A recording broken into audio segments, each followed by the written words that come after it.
Hello strangers, my name is Cable, and this is General Elections in UK History. The third general election to form the UK Parliament was held over a series of hustings from Monday the 4th of May to Tuesday the 9th of June 1807. This election was called by King George III to replace Lord Grenville's Whig majority, following attempts by the Ministry of All the Talents to bring Catholics into the military. The ministry refused to sign confirmation that they would not bring up the Catholic issue again. As a result, the King's favour had found its way to a new Pittite-style Tory administration led by the Duke of Portland and George Canning, just 5 months after the last election. This election in turn was intended to give the new parliamentary majority to support Portland's new ministry.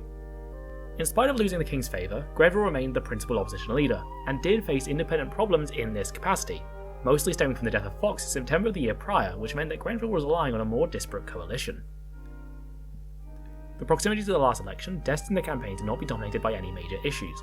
The closest to an issue was the passage of the 1807 Slave Trade Act, which criminalised the slave trade. However, a combination of lacking profit and activism had made the Act's passage relatively uncontroversial, meaning this election was simply fought on loyalty to Portland's ministry rather than some ideological pursuits. And let's get to the results.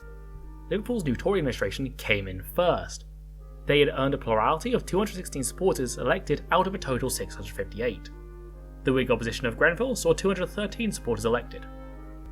Remaining members were made up of a number of anti-government independents, opposition radicals and crossbenchers. The crossbenchers especially would be a necessary part of the government's coalition over the years following, which retained the King's confidence in spite of lacking an outright majority.